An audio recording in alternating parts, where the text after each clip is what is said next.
पर पापैरी की धार महानदी है अपार इंद्रावती हा पखारे डोल पड़िया महू पाव बरा तोर भुइया। जय हो छत्तीसगढ़ मैया।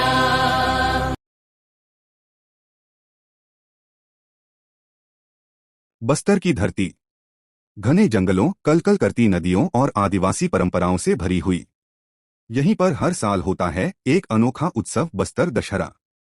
यह उत्सव केवल पौराणिक कथा का प्रतीक नहीं, बल्कि जनजातीय संस्कृति और देवी दंतेश्वरी की आराधना का अद्वितीय संगम है।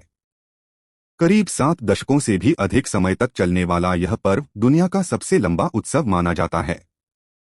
यहाँ न रावण दहन होता है, न ही युद्ध की कथा दोहराई जाती है, बल्कि यहाँ होती है प्रकृति की पूजा, देवी की आराधना और समुदाय की एकता का उत्सव। जंगलों से लकड़ी लाकर विशाल रथ तैयार किया जाता है। हजारों लोग मिलकर उसे खींचते हैं, मानो पूरी धरती देवी की शक्ति से जुड़ गई हो। ढोल, मांदर और बांसुरी की धुन पर आदिवासी नृत्य जीवंत हो उठते हैं। हर समुदाय अपनी परंपरा लेकर इस उत्सव में शामिल होता है। बस्तर की धरती पर आदिवासी समाज की आस्था का सबसे गहरा प्रतीक है आंगा देव। यह कोई साधारण देवता नहीं, बल्कि समुदाय की आत्मा और परंपरा का जीवंत रूप है।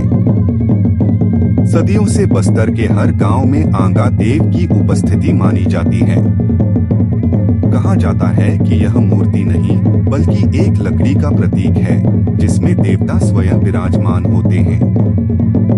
करीब 400 वर्षों से भी अधिक पुरानी यह परंपरा आज भी उतनी ही जीवंत है। गांव के लोग मानते हैं कि आंगा देव उनके रक्षक हैं, उनके मार्गदर्शक हैं। जब भी कोई बड़ा उत्सव होता है या कोई संकट आता है, तो सबसे पहले आंगा देव की पूजा की जाती है। उनसे अनुमति लिए बिना कोई भी बड़ा कार्य शुरू नहीं किया जाता। बस्तर दशहरा में आंगा देव की भूमिका अत्यंत महत्वपूर्ण है। देवी दंतेश्वरी की आराधना के साथ साथ आंगा देव को भी आमंत्रित किया जाता है। गांव-गांव से लोग अपने अपने आंगा देव को लेकर जगदलपुर पहुंचते हैं। यह दृश्य अद्भुत होता है। सैकड़ों गांवों के देव एक साथ एक ही स्थान पर विराजमान होते हैं, मानो पूरी धरती की शक्तियां एकत्र होकर देवी की आराधना में सम्मिलित हो गई हों। आंगा देव की पूजा में किसी भव्य मंदिर की आवश्यकता नहीं होती।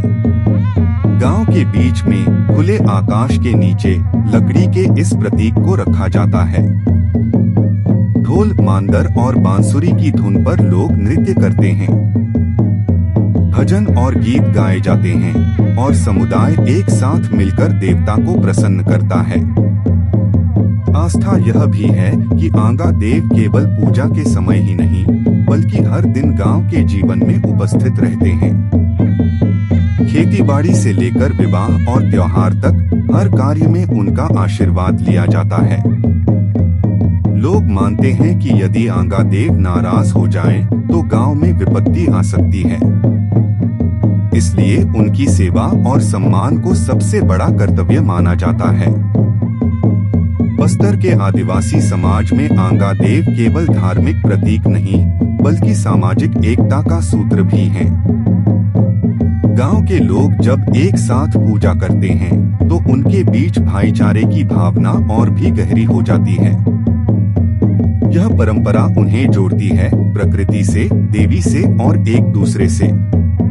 आज जब आधुनिकता हर ओर फैल रही है, तब भी बस्तर के लोग अपनी इस परंपरा को जीवित रखे हुए हैं। आंगा देव उनके लिए केवल अतीत की धरोहर नहीं, बल्कि वर्तमान की शक्ति और भविष्य की आशा है। यही कारण है कि बस्तर दशहरा में आंगा देव की उपस्थिति पूरे उत्सव को और भी पवित्र बना देती है। आंगा देव की कथा हमें यह सिखाती है कि आस्था केवल मंदिरों में नहीं, बल्कि समुदाय के दिलों में बसती है। और जब लोग एक साथ मिलकर अपने देवता को याद करते हैं तो वही आस्था उन्हें जीवन की हर कठिनाई से पार ले जाती है। बस्तर की यह परंपरा हमें बताती है कि संस्कृति और विश्वास ही किसी समाज की सबसे बड़ी शक्ति होते हैं।